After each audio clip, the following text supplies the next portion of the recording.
where the mind is without fear and the head is held high, where knowledge is free.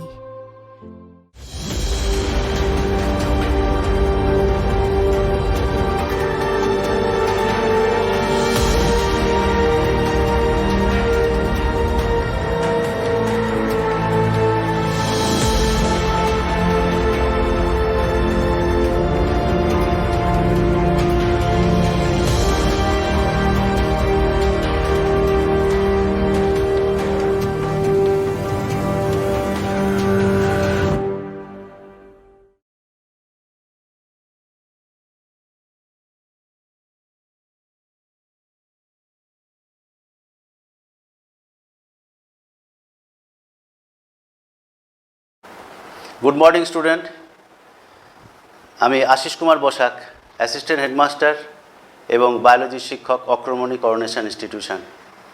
আজকে আমি তোমাদের class 11-এর plant ফিজিওলজির একটা অংশ, respiration, unit 4-এর যে plant physiology আগের দিন আমি পড়িয়েছি, মিনারেলস নিউট্রিশন। আজকে তার পরের চ্যাপ্টার 11 রেসপিরেশন পড়াবো।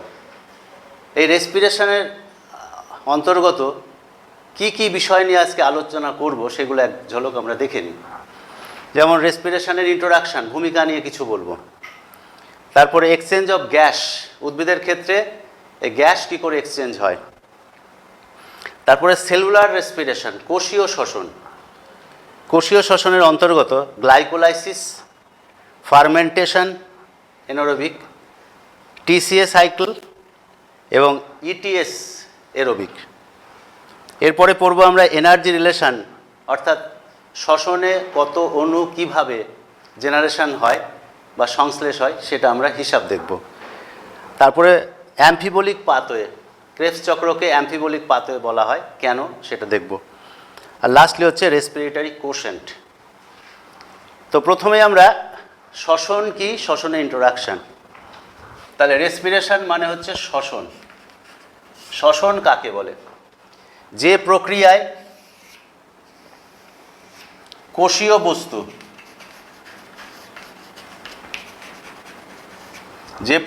কোষীয় বস্তুর অক্সিজেনের উপস্থিতিতে অথবা অনুপস্থিতিতে সম্পূর্ণভাবে বা অসম্পূর্ণভাবে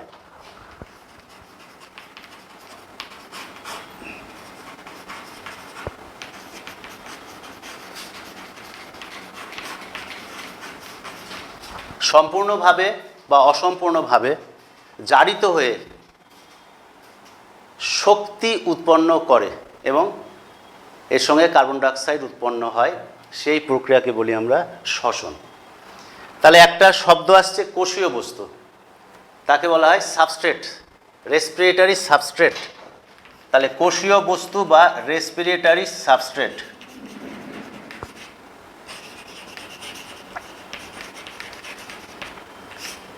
আর একটা শব্দ আসলো সম্পূর্ণভাবে বা অসম্পূর্ণভাবে। সম্পূর্ণভাবে ভাঙলে আমরা বলেছি অক্সিজেনের উপস্থিতিতে বা অক্সিজেনের অনুপস্থিতিতে। তাহলে সম্পূর্ণভাবে ভাঙতে গেলে অক্সিজেন দরকার, আর অসম্পূর্ণভাবে যেটা ভাঙন হয় সেখানে অক্সিজেনের প্রয়োজন নাই। তাহলে কোষীয় বস্তুর জারণ ঘটিয়ে, ভাঙন ঘটিয়ে কি হবে? শক্তি উৎপন্ন হবে।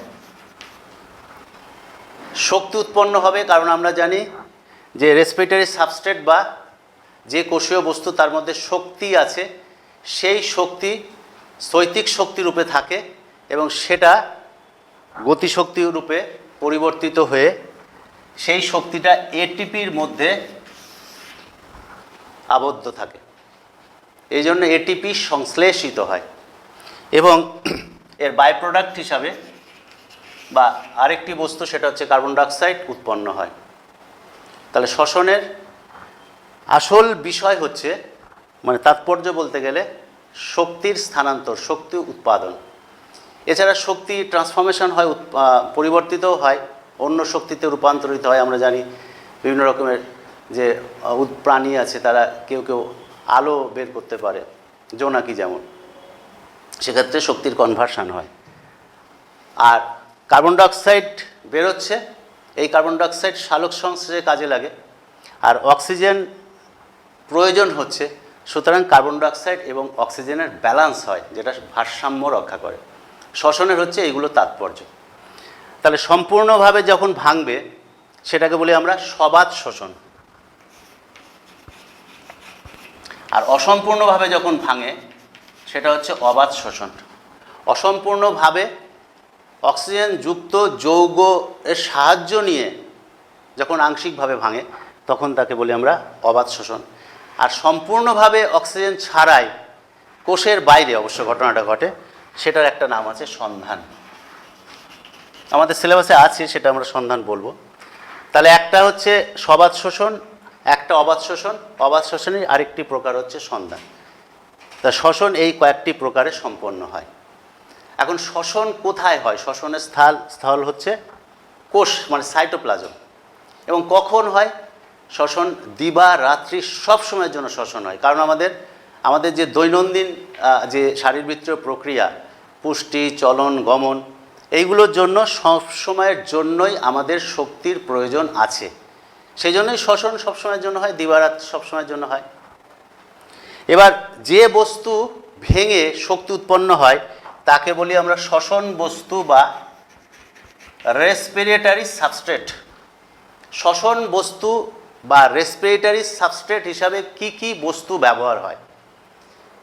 তাহলে খাদ্যের ভাঙন ঘটে। আমরা একটু সোজা কথায় যেটা জানি, খাদ্যের ভাঙন।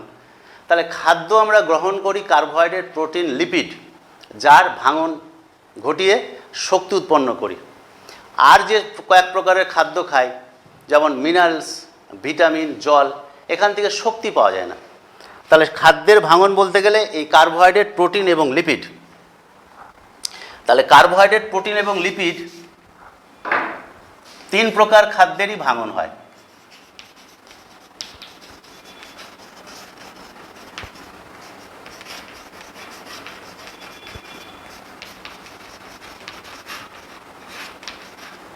কার্বোহাইড্রেট ভেঙে শক্তি উৎপন্ন হয়, লিপিড ভেঙে শক্তি উৎপন্ন হয়, প্রোটিনও ভেঙে শক্তি উৎপন্ন হয়।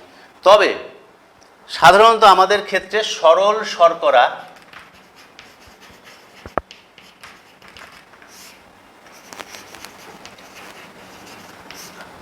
প্রধানত সরল শর্করা হিসাবে, কোষীয় বস্তু হিসাবে, রেসপিরেটরি সাবস্ট্রেট হিসাবে ব্যবহৃত হয়। কারণ এই সরল শর্করা এটা ভাঙতে খুব সোজা, এবং আমরা খাদ্য হিসাবে সবচেয়ে বেশি এই কার্বোহাইড্রেট জাতীয় খাদ্য গ্রহণ করি। কার্বোহাইড্রেট জাতীয় খাদ্য গ্রহণ করে সেটা সরল অণু হিসাবে গ্লুকোজ, ফ্রুক্টোজ, গ্যালাক্টোজে পরিণত হয় এবং সেটা কোষে কোষে পৌঁছায়।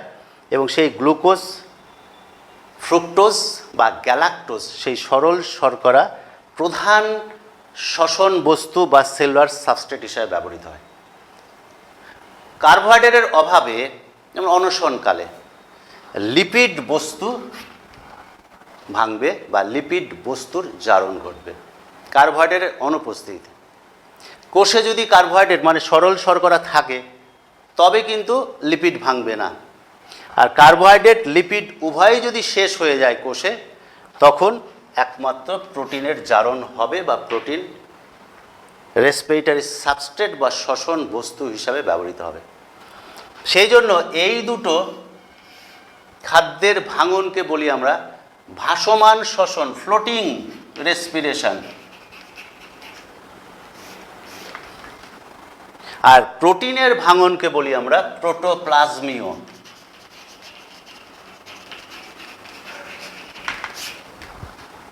এটাকে বলি প্রোটোপ্লাজমিক রেসপিরেশন। আর এই দুটো ভাঙনকে বলি আমরা ফ্লোটিং রেসপিরেশন। তাহলে আমরা শ্বসনের ইন্ট্রোডাকশন হিসেবে কী কী জিনিস জানলাম? কোষীয় বস্তু, কোন জাতীয় খাদ্যের ভাঙন ঘটবে? প্রধানত গ্লুকোজ জাতীয় খাদ্য প্রধান শ্বসন বস্তু হিসাবে ব্যবহৃত হয়। এছাড়া লিপিড, প্রোটিন তারাও ব্যবহৃত হয় প্রয়োজনে। শ্বসন সম্পূর্ণভাবে অক্সিজেনের সম্পূর্ণ ভাঙন অক্সিজেনের উপস্থিতিতে ঘটতে পারে, তাকে সবাত শোষণ বলি। অসম্পূর্ণভাবে অক্সিজেনের অনুপস্থিতিতে ঘটতে পারে, তাদেরকে আমরা অবাত শোষণ বলি। এছাড়া যখন কোষের বাইরে, কোষ থেকে উৎসেচক নির্গত করে গ্লুকোজ জাতীয় খাদ্যের ভাঙন ঘটানো হয় এবং তার থেকে অল্প পরিমাণে শক্তি উৎপন্ন হয়, তখন তাকে আমরা বলি সন্ধান। তাহলে আমরা এবার ইন্ট্রোডাকশান শেষ করলাম শ্বসন সম্বন্ধীয়। এবার আমরা পরের অংশ যাব, এক্সচেঞ্জ অফ গ্যাসেস। এবার আমরা এক্সচেঞ্জ অফ গ্যাসেস অর্থাৎ গ্যাসীয় বিনিময়, যেহেতু আমরা প্ল্যান্ট ফিজিওলজি পড়ছি, এই প্ল্যান্ট ফিজিওলজির ক্ষেত্রে কিন্তু আমরা শুধু উদ্ভিদের গ্যাসীয় বিনিময় কিভাবে হয় আমরা জানি। প্রাণীর গ্যাসীয় বিনিময় যেটা হচ্ছে বহিঃশ্বসন, আর কোষের সাপেক্ষে অক্সিজেন এবং কার্বন ডাইঅক্সাইডের বিনিময় তাকে বলে অন্তঃশ্বসন, সেটা প্রাণীদের ক্ষেত্রে আমরা জানি। কিন্তু উদ্ভিদের ক্ষেত্রে বহিঃশ্বসন তো হয় না, গ্যাসীয় বিনিময় হয়। উদ্ভিদের কোনো নির্দিষ্ট শ্বাস অঙ্গ নাই, তাহলে উদ্ভিদেরা গ্যাস বিনিময় করে কি করে? কারণ শ্বসনের জন্য অক্সিজেন দরকার এবং শ্বসনের উৎপাদিত বস্তু হিসাবে CO2 দেহ থেকে বেরিয়ে যাবে, দেহের মধ্যে থাকলে চলবে না। দেহের মধ্যে থাকলে কার্বন ডাইঅক্সাইড ব্যবহৃত হয় সালোক সংশ্লেষের কাজে, কিন্তু তা সত্ত্বেও যদি অতিরিক্ত কার্বন ডাইঅক্সাইড দেহ থেকে বেরিয়ে যাওয়ার প্রয়োজন আছে, এবং রাত্রে যেহেতু সালোক সংশ্লেষ হয় না, তো রাত্রে সেই কার্বন ডাইঅক্সাইডটা বেরিয়ে যাওয়ার প্রয়োজন আছে, যেহেতু আমরা বলেছি শ্বসন দিবারাত্রি সব সময়ের জন্য হয়। তাহলে সেই গ্যাস বিনিময় নির্দিষ্ট শ্বাসঙ্গ না থাকলেও কতগুলো বিশেষ অঙ্গের মাধ্যমে উদ্ভিদেরা গ্যাসীয় বিনিময় করে বা গ্যাসের এক্সচেঞ্জ করে। তার প্রধান অঙ্গটার নাম হচ্ছে পত্ররন্ধ্র।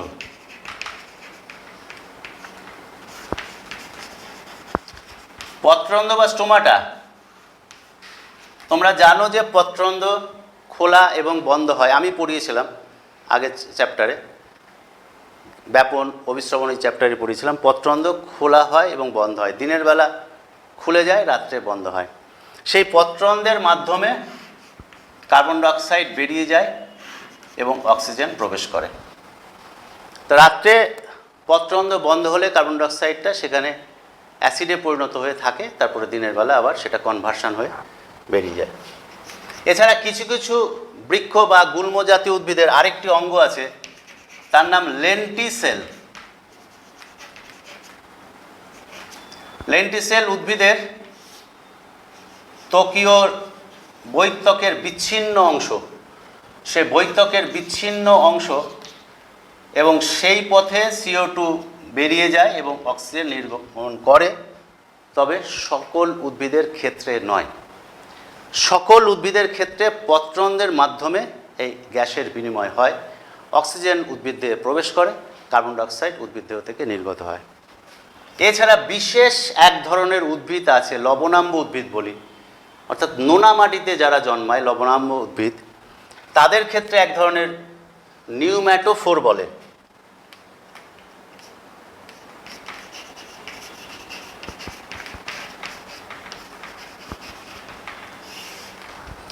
বিশেষ এক ধরনের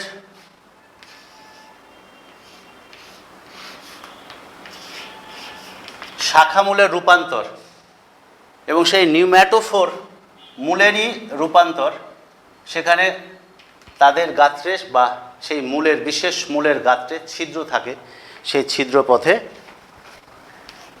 কার্বন ডাইঅক্সাইড বেরিয়ে যায় এবং অক্সিজেন প্রবেশ করে। তাহলে গ্যাসীয় বিনিময় আমাদের উদ্ভিদের ক্ষেত্রে দেখা যাচ্ছে 3 উপায়ে হয়, পত্ররন্ধ্রের মাধ্যমে, লেন্টিসেলের মাধ্যমে এবং নিউম্যাটোফোরের মাধ্যমে। এবারে আমরা সেলুলার রেসপিরেশনে আসব। সেলুলার রেসপিরেশন বা কোষীয় শ্বসন। এবারে আমরা কোষীয় শ্বসন বা সেলুলার রেসপিরেশন অর্থাৎ কোষের মধ্যে খাদ্যবস্তুর ভাঙন হবে, জারণ হবে। তাহলে খাদ্যবস্তু বা শ্বসন বস্তুর, এবং যে প্রক্রিয়ায় এই জারণ বা ভাঙন ঘটে সেগুলোকে আমরা কয়েকটি ভাগে ভাগ করে, সবাত শ্বসনের ক্ষেত্রে প্রথমে গ্লাইকোলাইসিস প্রক্রিয়া, তারপরে গ্লাইকোলাইসিস প্রক্রিয়ার পর ক্রেবস চক্রর একটা ঢোকার আগে আরেকটি অন্তর্বর্তী ধাপ আছে, সেটা পরে আসছি। তারপরে ক্রেবস সাইকেল, তারপরে ETS, আর একটা অন্তর্বর্তী ধাপ আছে পাইরুভিক অ্যাসিডের অক্সিডেটিভ ডিকার্বক্সাইলেশন বলা হয়, সেটাকে বলি আমরা ইন্টারমিডিয়েট ধাপ। অর্থাৎ সবাত শ্বসনে এই 4টি পর্যায় ব্যবহৃত হয়।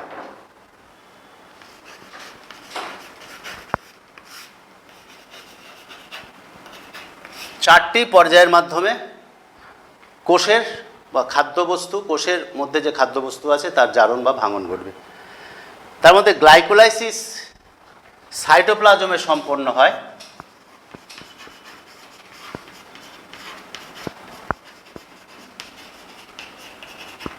এবং গ্লাইকোলাইসিসের যে এন্ড প্রোডাক্ট অর্থাৎ পাইরুভিক অ্যাসিড, সেই পাইরুভিক অ্যাসিডটা এবার মাইটোকন্ড্রিয়ার মধ্যে প্রবেশ করে পাইরুভিক অ্যাসিডের অক্সিডেটিভ ডিকার্বক্সাইলেশনের ফলে অ্যাসিটাইল কোএনজাইম উৎপন্ন হয়। সেই অ্যাসিটাইল কোএনজাইম এ তখন ক্রেবস চক্রে অংশগ্রহণ করে এবং সেটাও মাইটোকন্ড্রিয়ার মধ্যে হবে। এবং তারপরে ইটিএস সাইকেল, এটাও কিন্তু মাইটোকন্ড্রিয়ার বিশেষ একটা ক্রিস্টি নামে একটা জায়গা আছে, সে ক্রিস্টির মধ্যে অক্সিজোম, সেই অক্সিজোম অংশে ইটিএস সম্পন্ন হয়। তাহলে 3টে ধাপ মাইটোকন্ড্রিয়ার মধ্যে, গ্লাইকোলাইসিস, সাইটোপ্লাজমে। গ্লাইকোলাইসিসে অসম্পূর্ণভাবে ভাঙন হয় এবং গ্লাইকোলাইসিসের পর অবাধ শ্বসনকারী উদ্ভিদ এবং প্রাণী গ্লাইকোলাইসিসের যে প্রোডাক্ট আমরা দেখাবো সেটা তাদের প্রয়োজনে লাগে। এছাড়া গ্লাইকোলাইসিসের প্রোডাক্ট সবাত শ্বসনের প্রয়োজনেও লাগে। গ্লাইকোলাইসিস প্রক্রিয়াটি 3 জন বিজ্ঞানী এমডেন, মেয়ারহফ এবং পার্নেস আবিষ্কার করেছিলেন বলে এই প্রক্রিয়াটাকে বলা হয় ইএমপি পথ। 1930 খ্রিস্টাব্দে এমডেন, মেয়ারহফ এবং পার্নেস এই পথটি আবিষ্কার করেছিলেন। এই পথটি আমরা দেখাবো। এরপরে ইন্টারমিডিয়েট পথ, তারপরে হচ্ছে ক্রেবস চক্র, তারপরে হচ্ছে ইটিএস। এবারে আমরা গ্লাইকোলাইসিস দেখাচ্ছি। গ্লাইকোলাইসিস পথটি আমরা আগেই বলেছি সাইটোপ্লাজমে সম্পন্ন হয় এবং ইএমপি পথ বলা হয় বিজ্ঞানীদের নাম অনুসারে। এই পথে কি হয়? এই পথে গ্লুকোজের অসম্পূর্ণ ভাঙন হয়, জারণ হয়। দেখি আমরা কিভাবে এই ভাঙন বা এই জারণ সম্পন্ন হয়। গ্লুকোজ প্রথম ধাপে, এটা একসঙ্গে আটবে না, এই জন্য 2টো ধাপে আমি করব। গ্লুকোজ 6 ফসফেটে পরিণত হয়। তাহলে এখানে একটা ফসফেট যোগ হলো, তাই এটিপি আসবে, একটা ফসফেট দিয়ে এটিপিতে পরিণত হবে। এবং প্রত্যেকটি ধাপেরই এনজাইম লাগে। এই ধাপে যে এনজাইম দ্বারা সমস্ত পর্যায়টি, সমস্ত ধাপগুলি এনজাইম নিয়ন্ত্রিত, উৎসেচক নিয়ন্ত্রিত। এখানে যে উৎসেচকটি প্রয়োজন হয় সেটাকে বলা হয় হেক্সোকাইনেজ। হেক্সোকাইনেজ উৎসেচকটি আমি এখানে লিখছি না, অনেক লিখতে হবে, সে জায়গা পাওয়া যাবে না, সেটা তোমরা বইয়ে পাবে। এখানে হেক্সোকাইনেজ উৎসেচকটি ব্যবহৃত হয়।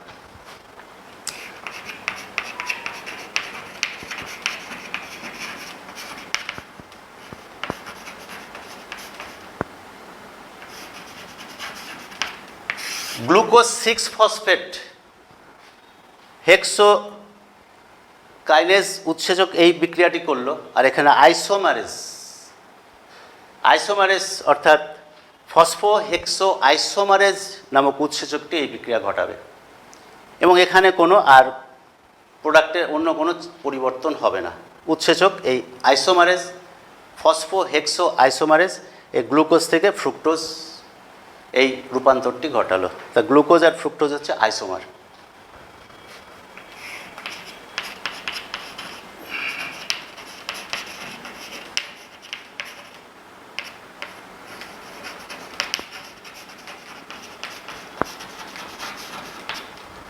ফ্রুক্টোজ 6 ফসফেট ফ্রুক্টোজ 1,6 বিসফসফেটে পরিণত হবে। এখানে একটা ফসফেট যুক্ত হলো।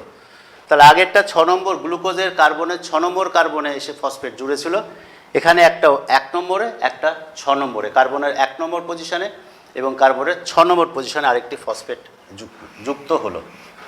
এখানে একইভাবে বিক্রিয়াতে এটিপি আসবে, একটা ফসফেট দিয়ে এটিপিতে পরিণত হবে এবং এখানেও কাইনেজ উৎসেচক, অর্থাৎ কাইনেস, ফ্রুক্টোকাইনেস নামক উৎসেচক এই পথকে বা এই বিক্রিয়াটাকে ত্বরান্বিত করবে।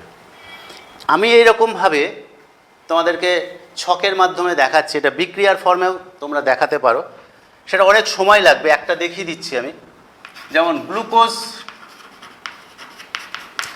এটিপির সাথে যুক্ত হয়ে হেক্সোকাইনেজ উৎসেচকের সহায়তায় গ্লুকোজ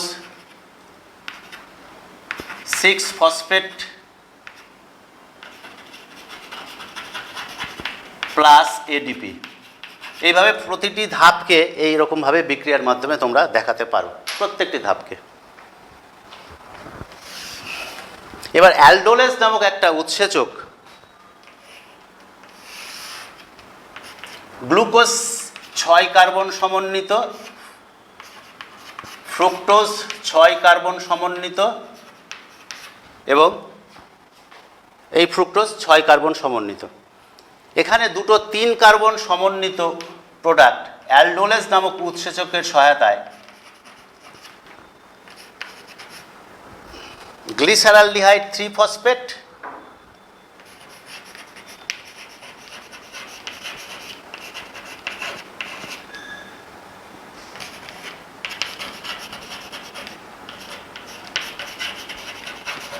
এবং ডাইহাইড্রক্সি অ্যাসিটোন ফসফেট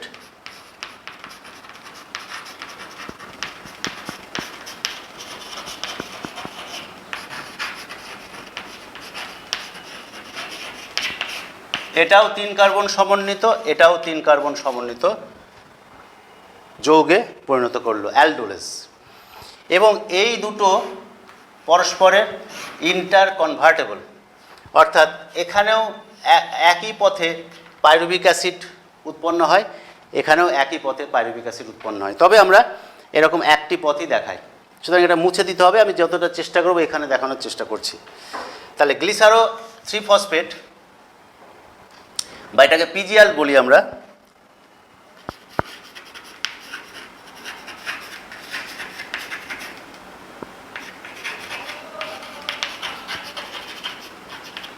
গ্লিসারোডিহাইড 3-ফসফেট ডিহাইড্রোজেনেস উৎসেচকের সহায়তায় 1,3-বিস-ফসফো গ্লিসারিক অ্যাসিডে কনভার্সন হয় এবং এখানে এক অণু ফসফরিক অ্যাসিড যুক্ত হবে এবং এখানে জারণ ঘটবে, অর্থাৎ হাইড্রোজেন অপসারণ হবে। এনএডি আসবে, হাইড্রোজেনকে নিয়ে NADH2 পরিণত হবে। এগুলো হচ্ছে জারণ প্রক্রিয়া। এবার 1,3-বিস-ফসফোগ্লিসারিক অ্যাসিড এক অণু ফসফেট ত্যাগ করে 3-ফসফোগ্লিসারিক অ্যাসিডে পরিণত হবে।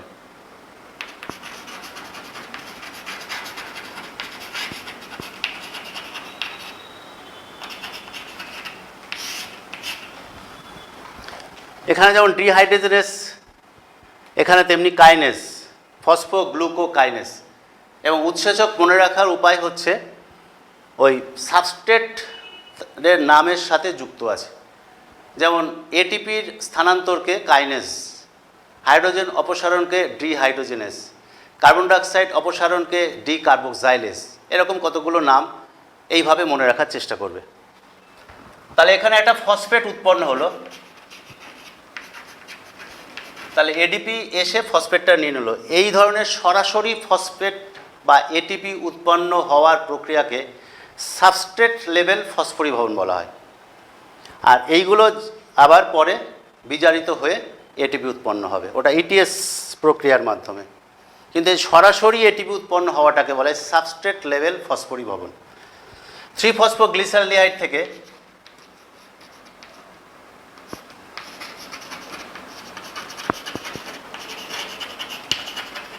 টু-ফসফোগ্লিসারিক অ্যাসিড, এগুলোকে অ্যাসিড না বলে গ্লিসারেটও বলা যায়। এখানে মিউটেজ নামক উৎসেচকের প্রয়োজন আছে। মিউটেজ, ফসফোগ্লুকো মিউটেজ। 2-ফসফেনল 2-ফসফোগ্লিসারিক অ্যাসিড থেকে 2-ফসফোএনল পাইরুভিক অ্যাসিড।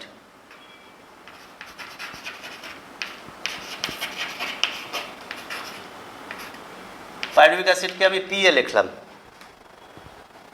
এখানে এক অণু জল নিষ্কাশিত হবে আর একটা এনোলেজ নামক একটা এনজাইমের সহায়তায় এই কাজটা ঘটে।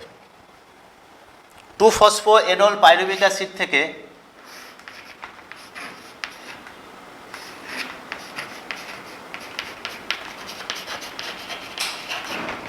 এক অণু এটিপি উৎপন্ন হয়ে, অর্থাৎ 2-ফসফোএনল পাইরুভিক অ্যাসিড থেকে পাইরুভিক অ্যাসিড উৎপন্ন হবে এক অণু এটিপি উৎপন্নের মাধ্যমে। এখানেও কাইনেজ উৎসেচক প্রয়োজন আছে। একে বলা হয় ফসফোপাইরুভেট কাইনেজ। তাহলে এই পথে আমরা ওখানে মুছে দিয়েছি, গ্লিসালডিহাইড পথে এক অণু হলো, আবার ডায়োডক্সি অ্যাসিটোন পথেও এক অণু হবে। তাহলে এক অণু গ্লুকোজ ভাঙনে, এবার নেট রিয়াকশনটা দেখি, এক অণু গ্লুকোজ ভাঙনে 2 অণু পাইরুভিক অ্যাসিড উৎপন্ন হলো, PA লিখলাম, 2 অণু পাইরুভিক অ্যাসিড। আচ্ছা, এটিপি সাবস্ট্রেট লেভেলে এখানে এক অণু, এখানে এক অণু, ঠিক আর একটা পথে 2 অণু, 4 অণু এটিপি উৎপন্ন হয় এবং 2 অণু এটিপি আমাদের প্রয়োজন হয়েছিল। সেই জন্য নেট 2 অণু এটিপি এই প্রক্রিয়ায় সাবস্ট্রেট লেভেলের ফসফরিভবনের ফলে 2 অণু এটিপি উৎপন্ন হয়। এই 2 অণু এটিপি সাথে এখানে এক অণু জল, এবং যেহেতু সব 2 অণু করে, সুতরাং 2 অণু জল উৎপন্ন হয়। এছাড়া NADH2 2 অণু উৎপন্ন হবে। এই NADH2 থেকে প্রতিটা অণু NADH2 থেকে 3 অণু এটিপি উৎপন্ন হবে, সেটা আমরা ETS-এ দেখব।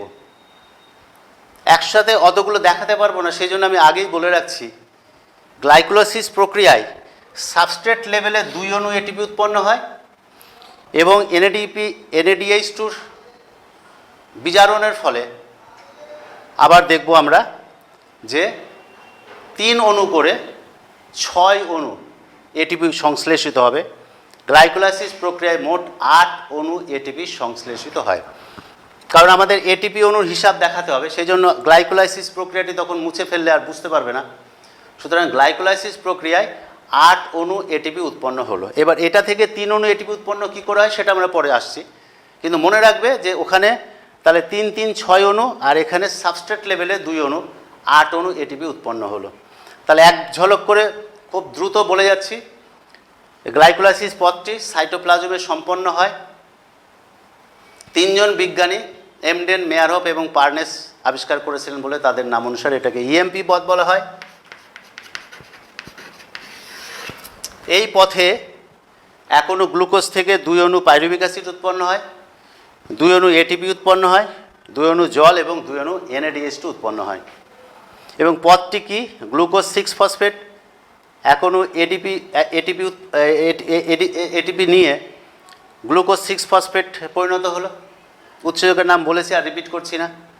গ্লুকোজ 6-ফসফেট ফ্রুক্টোজ আইসোমারেজ উৎসেচকের সাহায্যে গ্লুকোজ ফ্রুক্টোজ 6-ফসফেটে পরিণত হলো। ফ্রুক্টোজ 6-ফসফেট আর এক অণু এটিপি নিয়ে ফসফেট নিয়ে ফ্রুক্টোজ 1,6 ডাইফসফেটে পরিণত হলো। ফ্রুক্টোজ 1,6 ডাইফসফেট অ্যালডোলেজ উৎসেচকের সাহায্যে 3 কার্বন সমন্বিত 2টো অণু গ্লিসারালডিহাইড 3-ফসফেট, আর ওখানে লিখেছিলাম এখন মুছে গেছে, ডাইহাইড্রক্সি অ্যাসিটোন ফসফেট। তাহলে এবার সব কিছু 2 অণু করে হবে, 2 অণু গ্লিসারালডি ফসফেট 3-ফসফেট এবং 2 অণু গ্লিসারালডি 3-ফসফেট থেকে 2 অণু 1,3-বিসফসফোগ্লিসারিক অ্যাসিড এবং 2 অণু 1,3-বিসফসফোগ্লিসারিক অ্যাসিড থেকে 2 অণু 3-ফসফোগ্লিসারিক অ্যাসিড, 2 অণু 3-ফসফোগ্লিসারিক অ্যাসিড থেকে 2 অণু 2-ফসফোগ্লিসারিক অ্যাসিড, 2-ফসফোএনল গ্লিসারিক অ্যাসিড থেকে 2 অণু 2-ফসফোএনল পাইরুভিক অ্যাসিড এবং আলটিমেটলি 2 অণু পাইরুভিক অ্যাসিড উৎপন্ন হলো। এটা হচ্ছে আমাদের গ্লাইকোলাইসিস। তাহলে গ্লাইকোলাইসিসের পাইরুভিক অ্যাসিড হচ্ছে প্রোডাক্ট।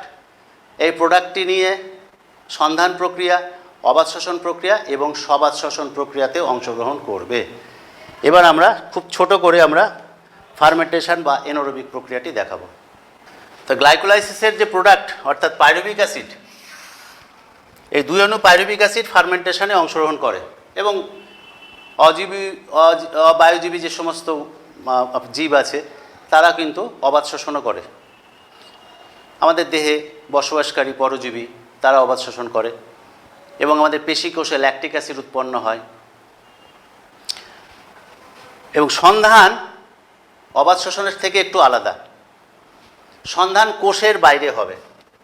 যেমন ইস্ট আমরা শুনেছি একটা ছত্রাক আছে, তারা তাদের দেহ থেকে উৎপন্ন উৎসেচক বাইরে নিয়ে এসে গ্লুকোজ জাতীয় খাদ্যের ভাঙন ঘটে।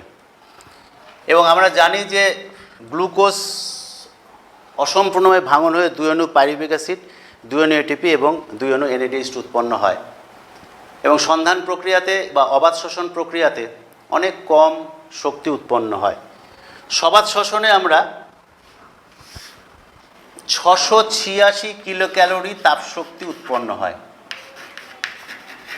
যার মধ্যে 38 অণু এটিপিতে আবদ্ধ হয়, বাকি অংশ কিন্তু তাপ হিসাবে বেরিয়ে যায়। সেজন্য শ্বসনের অপর নাম তাপমোচী প্রক্রিয়া। শ্বসন একটি ভাঙনমূলক প্রক্রিয়া, সেই জন্য এটাকে উপচিতি বিপাক প্রক্রিয়া বলা হয়। অপচিতি বিপাক প্রক্রিয়া বলা হয়। ভাঙনমূলক, সেই জন্য এটাকে অপচিতি বিপাক প্রক্রিয়া বলা হয়।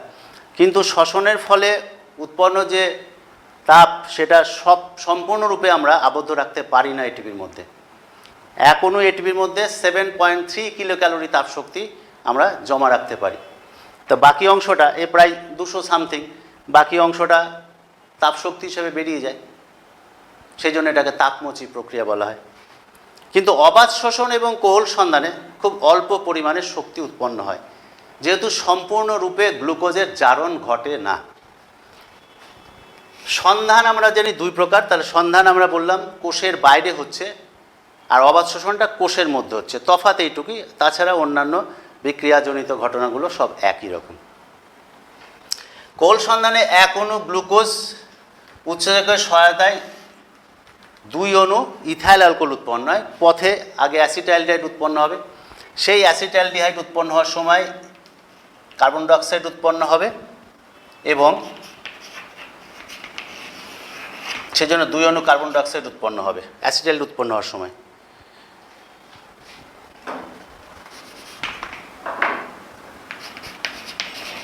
তারপরে অ্যাসিটাইলডিহাইড এই NADH-টাকে নিয়ে নেবে, NADH-টার সাথে বিক্রিয়া করে ইথাইল অ্যালকোহল উৎপন্ন হবে।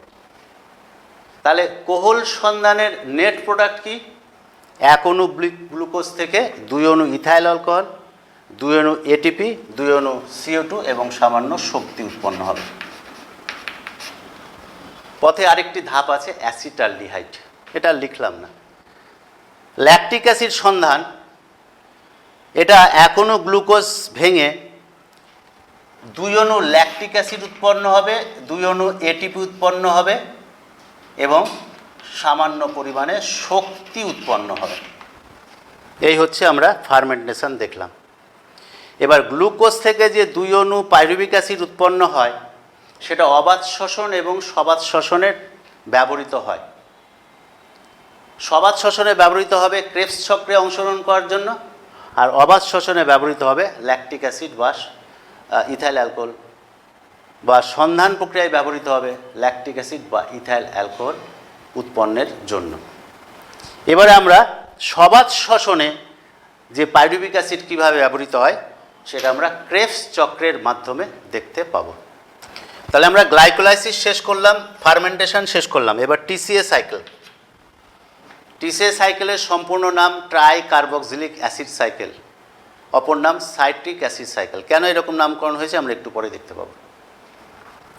আমরা জানলাম গ্লাইকোলাইসিস প্রক্রিয়ায় গ্লুকোজ থেকে যে পাইরুভিক অ্যাসিড উৎপন্ন হয়, 2 অণু পাইরুভিক অ্যাসিড,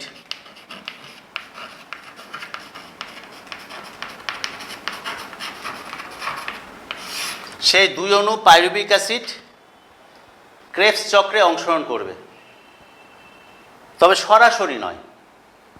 এটা পাইরুভিক অ্যাসিডের এবার অক্সিডেটিভ ডিকার্বক্সাইলেশন হবে, অর্থাৎ জারণও ঘটবে, আবার ডিকার্বক্সাইলেশনও হবে এবং কয়েকটি ধাপে লাইপোইক অ্যাসিড উৎপন্নের মাধ্যমে অ্যাসিটাইল কোএনজাইম এ উৎপন্ন করে।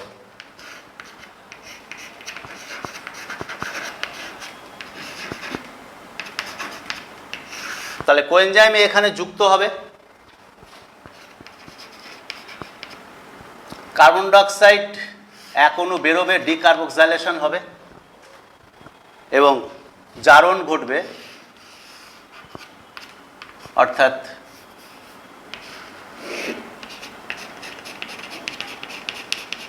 NAD এবার বিজারিত হয়ে H2 সাথে যুক্ত হবে। এখানে এক অণু, সব কিছু আমরা এক অণু দেখাচ্ছি, কিন্তু যেহেতু গ্লুকোজ থেকে 2 অণু পাইরুভিক অ্যাসিড হবে, যা কিছু উৎপন্ন হবে 2 করে ইন্টু 2। ক্রেবস চক্রে অ্যাসিটাইল কোএনজাইম এ অক্সালো অ্যাসিডিক অ্যাসিডের সাথে যুক্ত হয়ে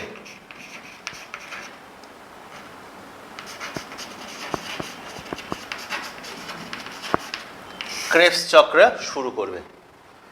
অক্সালো অ্যাসিডিক অ্যাসিড সাইটেট সিনথেটেস নামক একটা উৎসেচক, সেই উৎসেচকের সহায়তায় এক অণু জল নিয়ে সাইট্রিক অ্যাসিড তৈরি করবে। সাইট্রিক অ্যাসিড প্রথম উৎপাদিত বস্তু হওয়ায়, ক্রেবস চক্রের প্রথম উৎপাদিত বস্তু হওয়ায় হ্যান্স ক্রেবস এটা আবিষ্কার করেছিলেন, সেই জন্য এর নাম ক্রেবস চক্র। সাইট্রিক অ্যাসিড প্রথম উৎপাদিত বস্তু, সেই জন্য এটাকে সাইট্রিক অ্যাসিড চক্র বলা হয়। এবং এই সাইট্রিক অ্যাসিডে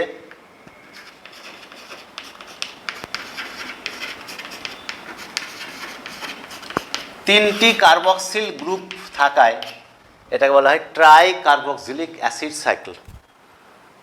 1937 খ্রিস্টাব্দে হ্যান্স ক্রেবস এটি আবিষ্কার করেছিলেন, এই জন্য তার নাম অনুসারে এটাকে ক্রেবস চক্র বলা হয়। তাহলে পাইরুভিক অ্যাসিড 3 কার্বন সমন্বিত, 1 কার্বন ছেড়ে দিয়েছে, তাহলে অ্যাসিটাইল কোয়ে 2 কার্বন সমন্বিত। অক্সালো অ্যাসিডিক অ্যাসিড কিন্তু 4 কার্বন সমন্বিত। এই দুটো মিলিয়ে আবার সাইট্রিক অ্যাসিড 6 কার্বন সমন্বিত সাইট্রিক অ্যাসিড উৎপন্ন হয়।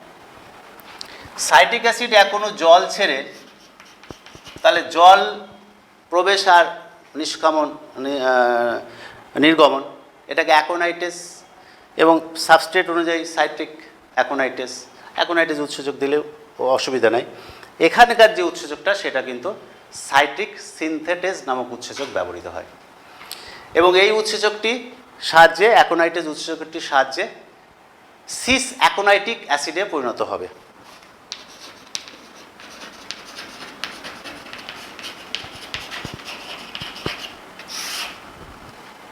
সিস অ্যাকোনাইটিক অ্যাসিড আবার এক অণু জল গ্রহণ করে, তার মানে অ্যাকোনাইটেস উৎসেচকের সাহায্যে এক অণু জল গ্রহণ করে আইসোসাইট্রিক অ্যাসিডে পরিণত হবে।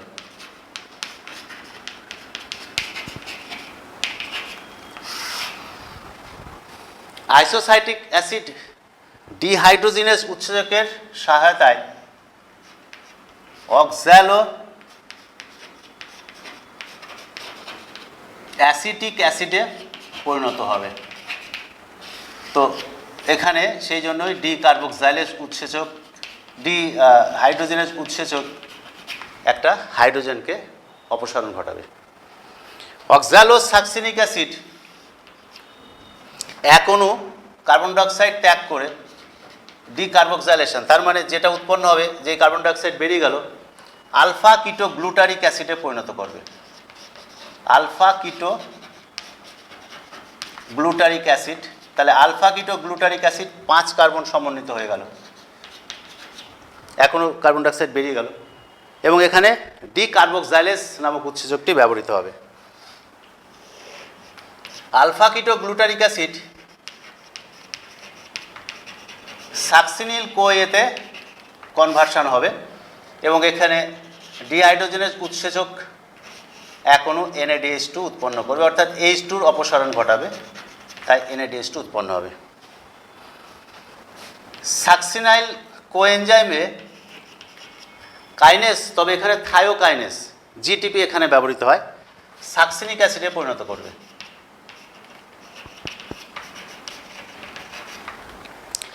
সাকসিনিক অ্যাসিড থেকে সাকসিনাইল কোএনজাইম এ, তাহলে এখানে এখনো কার্বন ডাইঅক্সাইড ত্যাগ করে এবার সাকসিনিক অ্যাসিডে পরিণত হবে।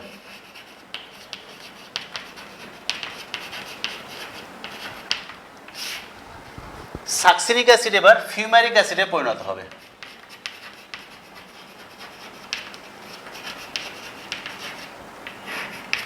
ফিউমারিক অ্যাসিড ম্যালিক অ্যাসিডে পরিণত হবে।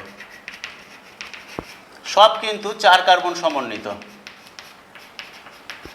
এখান থেকে 4 কার্বন সমন্বিত হয়েছে এবং ম্যালিক অ্যাসিড অক্সালো অ্যাসিডিক অ্যাসিডে ফিরিয়ে দেবে পুনর্ব্যবহারের জন্য। আবার অ্যাসিটাইল গ্লুকোজ আসবে, পাইরুভিক অ্যাসিড আসবে, অ্যাসিটাইল কোএনজাইম এতে পরিণত হবে, অক্সালো অ্যাসিডিক অ্যাসিড তৈরি হবে এবং তাকে আবার নিয়ে সাইট্রিক সিনথেসিস হিসাবে গ্রহণ করে সাইট্রিক অ্যাসিড তৈরি করে আবার ক্রেবস চক্র সম্পন্ন করবে। তাহলে এখানে কি হলো, এই সাকসিনাইল কোএনজাইম থেকে সাকসিনিক অ্যাসিড যখন হবে এখানে সাবস্ট্রেট লেভেলের একটা ফসফোরেশন হবে, কিন্তু জিটিপি উৎপন্ন হবে, জিটিপি, জিডিপি আসবে, জিটিপি হবে। এই উৎসেচকটা কিন্তু কাইনেস, কিন্তু আমরা থায়োকাইনেস বলি। এবার এই ফিউমারিক অ্যাসিড উৎপন্ন হওয়ার সময় আবার একটা ডিহাইড্রোজেনেজ উৎসেচকের সহায়তায় একটা হাইড্রোজেনের অপসারণ হবে, কিন্তু এই অপসারণটা এনএডি না করে এফএডি আসবে। এফএডি এসে এফএডিএইচ2 উৎপন্ন হলো এবং ফিউমারিক অ্যাসিড থেকে ম্যালিক অ্যাসিডে উৎপন্ন হওয়ার সময় এখনও জল, অ্যাকোনাইটেস উৎসেচকের সহায়তায় এখনও জল উৎপন্ন হবে এবং ম্যালিক অ্যাসিড যখন অক্সালো অ্যাসিডিক অ্যাসিডে পরিণত হবে তখন আবার এখনও NADH2 উৎপন্ন হবে, NAD এসে NADH2 উৎপন্ন হবে।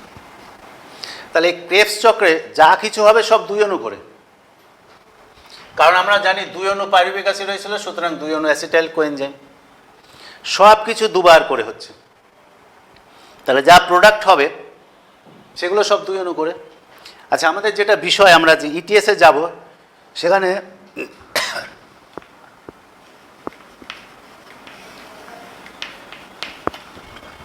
সাবস্ট্রেট লেভেলের ফসফেট তৈরি হচ্ছে 2 অণু জিটিপি, আর NADH2 উৎপন্ন হচ্ছে কটা, এখানে একটা, এখানে একটা, এখানে একটা, তাহলে 3 3 দুগুণ 6 অণু।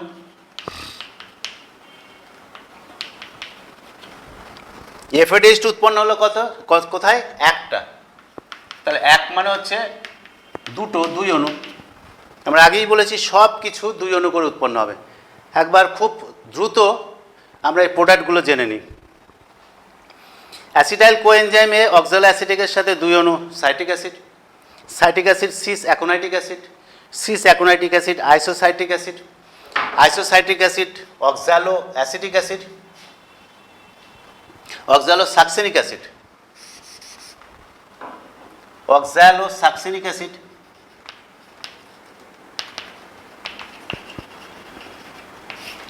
অক্সালো সাকসিনিক অ্যাসিড থেকে alpha keto glutaric acid, alpha keto glutaric acid succinyl coenzyme A, succinyl coenzyme A succinic acid, succinic acid fumaric acid, fumaric acid থেকে ম্যালিক অ্যাসিড, ম্যালিক অ্যাসিড থেকে অক্সালো অ্যাসিডিক অ্যাসিড। তাহলে এখানে জল লাগলো, এখানে জল বেরোলো, এখানে আবার জল প্রয়োজন হলো। এই পর্যায়ে একটা NADH2 উৎপন্ন হলো, এখানে একটা CO2 উৎপন্ন হলো, এখানে একটা CO2 উৎপন্ন হলো, আর এখানে একটা CO2 উৎপন্ন, তাহলে 3 অণু, তাহলে 3 দুগুণ 6, শ্বসনের ফলে 6 অণু CO2 উৎপন্ন হয়। এখানে একটা NADH2, এখানে একটা FADH2, এখানে একটা NADH2, আর একটা জিটিপি সাবস্ট্রেট লেভেল ফসফোরেশনে একটি জায়গায় 2 অণু জিটিপি উৎপন্ন হলো। এখন এই NADH2 জারণ বিজারণের মাধ্যমে এবার ইটিএসে প্রবেশ করবে। ইটিএসে প্রবেশ করে সেখানে জারণ বিজারণের মাধ্যমে এখনও আমরা একটি জায়গাতেও অক্সিজেনের প্রয়োজনীয়তা দেখাইনি, গ্লাইকোলাইসিসেও অক্সিজেনের প্রয়োজনীয়তা দেখায়নি, ক্রেবস চক্রেও অক্সিজেনের প্রয়োজনীয়তা দেখায়নি, কিন্তু অক্সিজেন তো সবাত শোষণের প্রয়োজন হয়।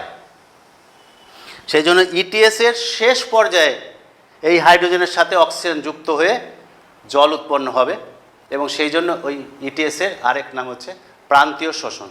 তাহলে এবার আমরা ইটিএস বা ইলেকট্রন ট্রান্সপোর্ট সিস্টেম নিয়ে আলোচনা করব।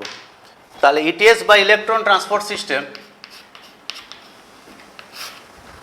অর্থাৎ যে এনএডিএইচ এবং এফএডিএইচ উৎপন্ন হয়েছে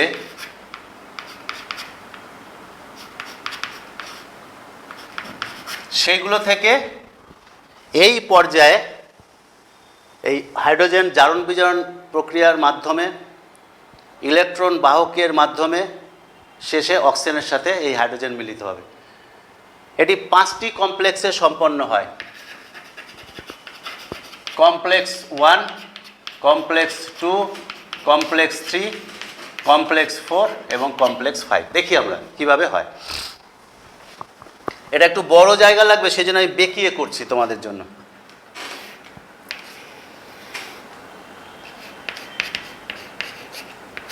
তাহলে অক্সিজেন যুক্ত অর্থাৎ বিজারিত সাবস্ট্রেট, আর এটা হাইড্রোজেনকে ছেড়ে দিবে অর্থাৎ সাবস্ট্রেটটা আবার জারিত হয়ে গেল। তাহলে হাইড্রোজেনের সংযুক্তি বিজারণ, হাইড্রোজেনের মুক্তি হচ্ছে জারণ। এবার এখানে এনএডি আসবে, তাহলে এই সাবস্ট্রেট 1 এখানে এনএডি কোএনজাইম হিসাবে ব্যবহৃত হবে। এই এটিএসে কি কি এনএডি হচ্ছে কোএনজাইম হিসাবে ব্যবহৃত হবে, এফএডি কোএনজাইম হিসাবে ব্যবহৃত হবে। এছাড়া প্রচুর সাইটোক্রোম ইলেকট্রন বাহক, সাইটোক্রোম নামক ইলেকট্রন বাহক ব্যবহৃত হবে। তার এনএডি H2 নিয়ে নিল, তাহলে H2 নিয়ে নেওয়া মানে বিজারিত হলো, আবার ছেড়ে দিল, জারিত হয়ে গেল। এফএডি এই H2কে নিয়ে নিল, বিজারিত হয়ে গেল, ছেড়ে দিল, জারিত হয়ে গেল। ইবিকুইনন সেটাকে নিয়ে নিল, আবার নিয়ে এই H2টাকে এবার ভেঙে দিবে, 2H এবং ইলেকট্রনে ভেঙে দিবে। এবার এই ইলেকট্রনগুলো cytochrome B, cytochrome C, cytochrome A, cytochrome A3 পরপর ইলেকট্রন বাহকগুলো এই ইলেকট্রন নেবে।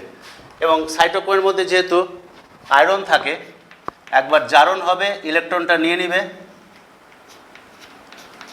তাহলে Fe3+, আবার ছেড়ে দিবে, Fe2+, আবার ইলেকট্রন নিয়ে নিবে, Fe3+, আবার ছেড়ে দিবে, Fe2+, ঠিক একই রকমভাবে নিবে, জারণ আর বিজারণ ঘটবে। Fe3+, আবার ছেড়ে দিবে, Fe2+, আবার নেবে, Fe3+, আবার ছেড়ে দিবে, Fe2+, এবং লাস্টলি এই ইলেকট্রনটা আবার এই হাইড্রোজেন পরমাণুর সাথে যুক্ত হয়ে হাফ অণু জলের সাথে O2 সাথে যুক্ত হয়ে 1 অণু জল উৎপন্ন হবে। শেষ পর্যায়ে এই অক্সিজেনের প্রয়োজন বলে এটাকে প্রান্তীয় শোষণ বলা হয়। এবার আমরা এটা ইটিএসকে বলি ফসফোরাইলেশন, অক্সিডেটিভ ফসফোরাইলেশন প্রক্রিয়া। তাহলে এটিপি কি করে তৈরি হলো? তাহলে কমপ্লেক্স 1, এটা হচ্ছে কমপ্লেক্স 1। কমপ্লেক্স 1-এ এডিপি এবং আইপি মিলে এই যে শক্তিটা ছাড়লো, সেখানে 1 অণু এটিপি উৎপন্ন হলো। কমপ্লেক্স 2, এটা হচ্ছে কমপ্লেক্স 2 ইবিকুইনন। আর এখানে complex 3 ADP plus IP PI ATP তৈরি করলো। এটা হচ্ছে কমপ্লেক্স 4, এখানে একটা তৈরি হবে।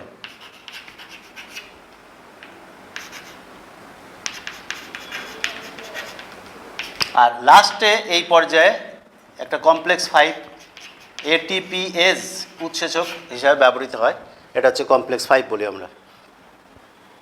তাহলে 3টি জায়গাতে পিটার মিচেল এটা কেমিওসমোটিক থিওরির মাধ্যমে ব্যাখ্যা করেছিলেন। এই যে এটিপি সংশ্লেষের জায়গাতে এখানে প্রোটন গ্রেডিয়েন্ট অর্থাৎ প্রোটন বলের প্রভাবে এডিপি এবং আইপি এটিপিএস উৎসেচকের সাহায্যে এটিপি তৈরি হয়। তাহলে এক অণু NADH2 এর জারণ বিজারণের ফলে 3 অণু এটিপি উৎপন্ন হয়। NADH2 যদি হাইড্রোজেন ছাড়ে তাহলে দেখা যায় 3টে ধাপে এটিপি উৎপন্ন হচ্ছে, কিন্তু FADH2 যখন আসছে তখন 2 অণু, এক অণু FADH2 থেকে 2 অণু এটিপি উৎপন্ন হয়। তাহলে আমরা এবার এনার্জির যে জেনারেশনটা কি করে হচ্ছে আমরা একটু দেখিয়ে নিই।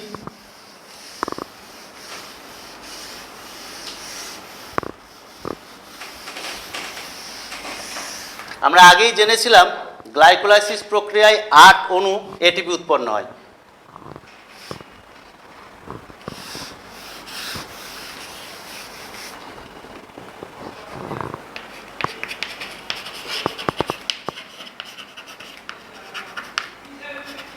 দুই অণু NADH2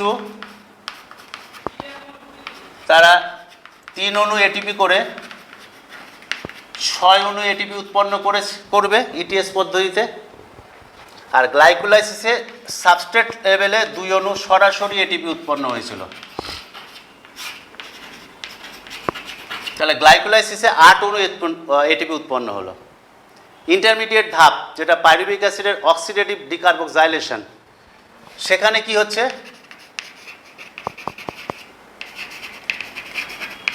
আমরা দেখেছি 2 অণু NADH2 উৎপন্ন হয়েছে, তার মানে 2 × 3 এটিপি = 6 অণু এটিপি উৎপন্ন হলো। আর গ্লাইকোলাইসিসে আমি আগে ওখানে লিখেছিলাম, যাক মিটে গেছে, ক্রেবস চক্রে ক্রেবস সাইকেলে 3 অণু NADH2 উৎপন্ন হয়েছে। তাহলে 3 মানে 3 × 6, 6 অণু এটিপি উৎপন্ন হয়েছে। তাহলে 6 × 3 এটিপি = 18 অণু এটিপি উৎপন্ন হলো। ক্রেবস সাইকেলে 2 অণু FAD উৎপন্ন হয়েছে, 3 জায়গাতে 3 × 6 অণু, 3 জায়গায় উৎপন্ন হলো NADH2, সেই জন্য 3 × 6 অণু। আর হচ্ছে জিটিপি সাবস্ট্রেট লেভেলে ক্রেবস সাইকেলে জিটিপি উৎপন্ন হয় সরাসরি 2 অণু। তাহলে 2 × GTP × 2 ATP = 2 ATP। তাহলে মোট 38 অণু এটিপি শ্বসনের ফলে উৎপন্ন হলো। এবারে আমরা লাস্ট একটা অংশ অ্যাম্ফিবোলিক পাথওয়ে এবং রেসপিরেটরি কোশেন্টের মাধ্যমে আমরা আজকের পড়ানো শেষ করব। এবারে আমরা রেসপিরেটরি কোশেন্ট অর্থাৎ আরকিউ কথাটার অর্থ কি না, শ্বসন প্রক্রিয়ায় বর্জিত কার্বন ডাইঅক্সাইড এবং গৃহীত অক্সিজেনের অনুপাত, বর্জিত কার্বন ডাইঅক্সাইড এবং গৃহীত অক্সিজেনের অনুপাত। দেখা যাক শর্করার ক্ষেত্রে এক অণু শর্করা জারণে 6 অণু অক্সিজেন লাগছে, 6 অণু কার্বন ডাইঅক্সাইড উৎপন্ন হচ্ছে। তাহলে এর আরকিউ কত হবে? তাহলে 6/6 = 1, সেই জন্য শর্করার আরকিউ হচ্ছে 1। ফ্যাটের আমরা এখানে টাইপ্যামিটিনকে দেখাচ্ছি। এক অণু টাইপ্যামিটিন জারিত করতে 145 অণু অক্সিজেন লাগে এবং সেক্ষেত্রে কার্বন ডাইঅক্সাইড 102 অণু উৎপন্ন হয়। তাহলে এর আরকিউ কত হবে? বর্জিত CO2 / গৃহীত O2। তাহলে বর্জিত CO2 102 অণু আর গৃহীত বর্জিত CO2 102 আর গৃহীত অক্সিজেন 145। হিসাব করলে দেখা যাবে এর আরকিউ হচ্ছে 0.7। এবার প্রোটিনের আমরা অ্যালানিন নিয়েছি। এখানে এক অণু অ্যালানিন জারণে বর্জিত কার্বন ডাইঅক্সাইড 5 অণু, তাহলে 5 অণু বর্জিত কার্বন ডাইঅক্সাইড আর গৃহীত অক্সিজেন হচ্ছে 6 অণু। তাহলে বর্জিত কার্বন ডাইঅক্সাইড / গৃহীত অক্সিজেন, এটা হচ্ছে এর মান দাঁড়াবে 0.83 মতন দাঁড়াবে। কিন্তু জৈব অ্যাসিডের ক্ষেত্রে দেখা যাচ্ছে যে বর্জিত কার্বন ডাইঅক্সাইড 4 অণু আর গৃহীত অক্সিজেন 3 অণু, তাহলে এর আর কিউ কিন্তু 1-এর অধিক দাঁড়াবে। এর আর কিউ কিন্তু মোর দ্যান 1, 1-এর অধিক দাঁড়াচ্ছে। আবার সবাত শোষণকারী যারা জীব, তাদের ক্ষেত্রে কোনো অক্সিজেন নাই, অর্থাৎ অক্সিজেন ইনটেক 0, আর ওদের CO2 2 অণু, তাহলে CO2 2 বাই অক্সিজেন 0, তার মানে ওদের আর কিউ দাঁড়াবে ইনফিনিটি। তাহলে রেসপিরেটরি কোশেন্ট জানলে আমরা বুঝতে পারবো আমাদের শরীরে কোন জাতীয় খাদ্য জারিত হচ্ছে বা কোন জাতীয় খাদ্যের অভাব আছে। অর্থাৎ যদি আর কিউ জানা যায় এখন, এবং সেটা যদি 1-এর থেকে নিচে নেমে যায়, তাহলে আমরা বুঝবো আমাদের শরীরে শর্করা জাতীয় খাদ্যের অভাব আছে। তবে আমরা সাধারণত মিক্সড খাদ্য যেহেতু গ্রহণ করি, সে মিক্সড খাদ্যের আর কিউ হচ্ছে 0.85। এই হচ্ছে রেসপিরেটরি কোশেন্ট। এবার আমরা একটা অংশ আমাদের বাকি রেখেছি, অ্যাম্ফিবোলিক পাথওয়ে। আমরা অ্যাম্ফিবোলিক পাথওয়ে দিয়ে শেষ করব। অ্যাম্ফিবোলিক পথ সাইট্রিক অ্যাসিড চক্র বা ক্রেবস চক্র, ক্রেবস চক্রকে অ্যাম্ফিবোলিক পথ বলা হয়, কারণ আমরা জানি যে ক্রেবস চক্র জারণের কাজে ব্যবহৃত হয়, অর্থাৎ একটা ভাঙনমূলক প্রক্রিয়া, যেটা হচ্ছে অপচিতি প্রক্রিয়া। কিন্তু এই ক্রেবস চক্রের মাধ্যমে কিন্তু আবার কিছু কিছু বস্তু সংশ্লেষিত হয়। সেই জন্যই অ্যাম্ফিবোলিক তাকেই বলা হয় যেখানে অপচিতি এবং উপচিতি উভয় প্রক্রিয়া সম্পন্ন হয়। তাহলে জারণ প্রক্রিয়া, ভাঙন প্রক্রিয়া, সেটা তো আমরা দেখালাম। তাহলে উপচিতিমূলক কি প্রক্রিয়া হয়? সাইট্রিক অ্যাসিডের একটা প্রোডাক্ট সাইট্রেট, সাইট্রিক অ্যাসিড, সেখান থেকে কিন্তু ফ্যাটি অ্যাসিড সংশ্লেষ হয়। তাহলে এটা গঠনমূলক প্রক্রিয়া। আলফা কিটোগ্লুটারিক অ্যাসিড থেকে ট্রান্সঅ্যামাইনেশন প্রক্রিয়ার মাধ্যমে গ্লুটামিক অ্যাসিড উৎপন্ন হয়, গ্লুটামেট বা গ্লুটামিক অ্যাসিড উৎপন্ন হয়। তাহলে এটা একটা গঠনমূলক প্রক্রিয়া। অক্সালো অ্যাসিডিক অ্যাসিড থেকে কিন্তু গ্লুকোজ সংশ্লেষ হয় গ্লুকোনিওজেনেসিস প্রক্রিয়ার মাধ্যমে। তা আমরা 3টে উদাহরণের মাধ্যমে জানলাম যে ক্রেবস চক্রটি শুধুমাত্র অপচিতি প্রক্রিয়াই নয়, এটি একটি উপচিতি প্রক্রিয়া। তো ছাত্রছাত্রীরা, আজকে আমরা রেসপিরেশন সম্বন্ধে জানলাম। তোমরা ভালো করে বই পড়বে, রেসপিরেশনের পাথওয়েগুলো দেখবে। তোমরা ছকের মাধ্যমে গ্লাইকোলাইসিস, ক্রেবস চক্র, ইটিএস লিখতে পারো। যদি এবার পরীক্ষাতে প্রশ্নপত্রে যে ডিটেল লিখতে বলে, তখন কিন্তু বিক্রিয়া করে করে তোমাদেরকে দেখাতে হবে, সেটা অনেক সময় সাপেক্ষ। তো এখানে সেই ছকের মাধ্যমে আমরা সমস্ত পাথওয়েগুলো দেখালাম। এরপরে অনুশীলনের মাধ্যমে তোমরা প্রশ্নোত্তর করে তোমরা নিজেকে তৈরি করবে। আজকের মধ্যে এখানে শেষ হলো। ধন্যবাদ।